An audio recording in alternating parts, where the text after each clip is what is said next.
સુરતના સિટીલાઇટ વિસ્તારમાં નિવૃત્ત કર્મચારીઓ સાથે મોટું બેંક છેતરપિંડી કેસ સામે આવ્યો છે। ટોળકે દર મહિને 10% નફો આપવાની લાલચ આપી કુલ 42 લાખ રૂપિયાની છેતરપિંડી આચરી હતી। 10% નફો આપવાનો વાયદો આપીને છેતરપિંડી સાયબર સેલની તપાસમાં ખુલ્યું કે આ કૌભાંડમાં પ્રતિષ્ઠિત બેંકોના મેનેજરો પણ સામેલ હતા।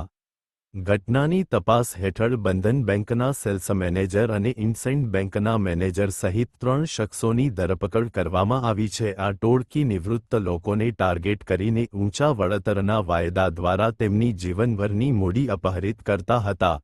પ્રાથમિક તપાસમાં જાણવા મળ્યું છે કે આ ગેંગે એજન્ટોના માધ્યમથી 50મી વધુ શંકાસ્પદ બેંક ખાતા ખોલ્યા હતા। ધરપકડ કરાયેલા બેંક મેનેજરોએ છેતરપિંડીના વ્યવહારોમાં સહાય કરવા બદલ દેતાં 60,000 રૂપિયા કમિશન લીધા હતા। પોલીસ રિમાન્ડ હેઠળ છે અને આ કૌભાંડમાં અન્ય કેટલા બેંક કર્મચારીઓ અને એજન્ટો સામેલ છે તે જાણવા માટે સઘન તપાસ ચાલુ છે। સુરતની સાયબર સેલ આ કેસને ગંભીરતાથી જોઈ રહી છે અને આ પ્રકારની છેતરપિંડી સામે લોકોને જાગૃત રહેવાની અપીલ કરી છે। રિપોર્ટર કોમલ હરસોરા, સુરત।